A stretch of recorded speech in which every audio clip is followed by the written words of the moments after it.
Federation কাপে আরামবাগকে 5-0 গোলে উড়িয়ে দিয়েছে বসুন্ধরা কিংস। এই জয়ে টেবিলে 2 নম্বরে উঠে আসলো দেশের ফুটবল জায়ান্টরা।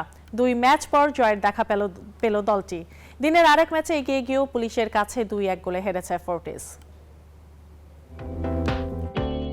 কুমিল্লার ধীরেন্দ্রনাথ দত্ত স্টেডিয়ামে ফেডারেশন কাপের খেলায় শুরুতে আক্রমণাত্মক খেলতে থাকে দলটি, তবে গোল পেতে অপেক্ষা করতে হয় 16 মিনিট পর্যন্ত। ডরিয়াল্টনের গোলে লিড নেয় তারা। ম্যাচে 23 মিনিটে স্কোরলাইন 2-0 করেন ফাহিম। 2-0 গোলে এগিয়ে থেকে বিরতিতে যায় তারা। বিরতি থেকে ফিরে ম্যাচের 52 মিনিটে কিংসের হয়ে তৃতীয় গোল করেন সানডে। এর 3 মিনিট পর দলের হয়ে চতুর্থ আর নিজের দ্বিতীয় গোল করেন ডরিয়াল্টন।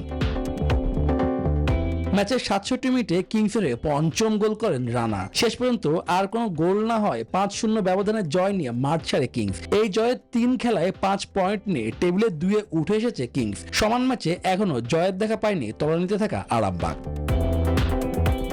শুভদেবনাথ, নিউজ 24।